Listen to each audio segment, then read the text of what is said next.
Halo rekan-rekan sekalian, kembali lagi bersama aku. Hari ini aku akan mereview lagi pembelajaran di agenda 3 mengenai manajemen ASN dan Smart ASN.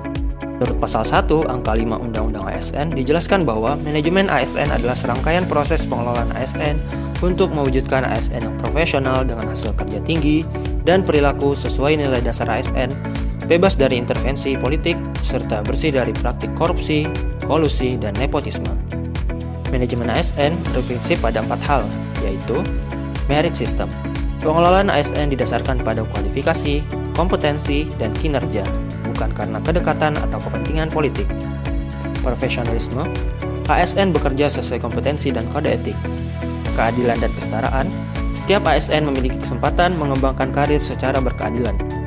Transparansi dan akuntabilitas, setiap proses hingga output kebijakan dapat dipertanggungjawabkan.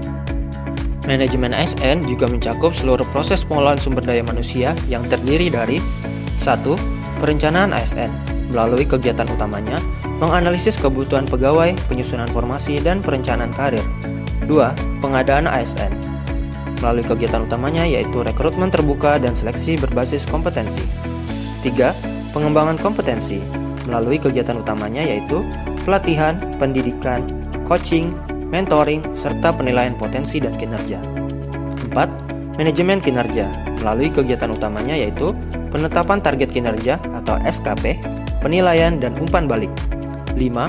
Promosi dan mutasi, melalui kegiatan utamanya yaitu penempatan berdasarkan kinerja, kompetensi, dan kebutuhan organisasi. 6. Disiplin dan kode etik, melalui kegiatan utamanya yaitu pembinaan moral, tata tertib, serta penegakan disiplin. 7. Pemberhentian dan pensiun, melalui kegiatan utamanya yaitu pengakhiran hubungan kerja sesuai peraturan yang berlaku.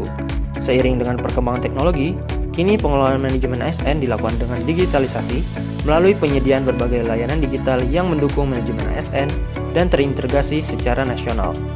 Digitalisasi manajemen ASN penting dilakukan untuk menjamin efisiensi, efektivitas, dan akurasi penyelenggaraan proses dan pengambilan keputusan dalam manajemen ASN, serta untuk mewujudkan ekosistem penyelenggaraan manajemen ASN secara menyeluruh. Tantangan yang perlu diatasi dalam menerapkan digitalisasi manajemen ASN diantaranya 1. Kesiapan infrastruktur digital. 2. Kesenjangan kompetensi digital di kalangan ASN. 3. Perlindungan data dan keamanan cyber. 4. Perubahan budaya kerja dari manual ke digital. 5. Kebutuhan regulasi dan standarisasi sistem antar institusi. Smart ASN membahas tentang individu ASN yang cerdas dan terdidik dalam penggunaan media digital. Materi ini erat kaitannya pula dengan semangat literasi digital bagi setiap ASN guna mendukung terwujudnya smart governance. Literasi digital menekankan pada bukan hanya kemampuan dalam mengoperasikan alat digital, melainkan juga mampu bermedia digital dengan penuh tanggung jawab.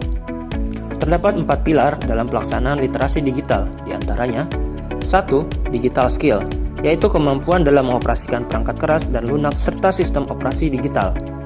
2. Digital culture, yaitu kemampuan dalam menciptakan ruang digital yang positif dan berbudaya berlandaskan nilai yang hidup di masyarakat. 3. Digital ethics, yaitu kemampuan dalam menunjukkan sikap yang beretika dalam memanfaatkan ruang digital. 4. Digital safety, yaitu kemampuan dalam memberikan rasa aman dalam penggunaan ruang digital baik bagi diri sendiri maupun orang lain melalui kewaspadaan tinggi terhadap ancaman dunia digital. 4 pilar tersebut penting dipahami agar ancaman di ruang digital seperti penyebaran konten negatif, peretasan data, pencurian digital, dan kejahatan cyber lainnya dapat diatasi secara optimal. Etika berinternet atau netiquette menjadi kebiasaan yang harus dibangun oleh setiap orang, termasuk ASN, agar dampak nyata yang ditimbulkan dari ancaman di ruang digital tidak merusak tatanan bangsa dan negara. Etika sendiri dapat dimaknai sebagai sistem nilai atau norma moral yang menjadi pegangan bagi seseorang atau sekelompok orang dalam mengatur tingkah lakunya. Sedangkan etiket didefinisikan sebagai tata cara individu berinteraksi dengan individu lain atau dalam masyarakat. Etiket berlaku jika individu berinteraksi atau berkomunikasi dengan orang lain, sementara etika berlaku meskipun individu itu sendirian.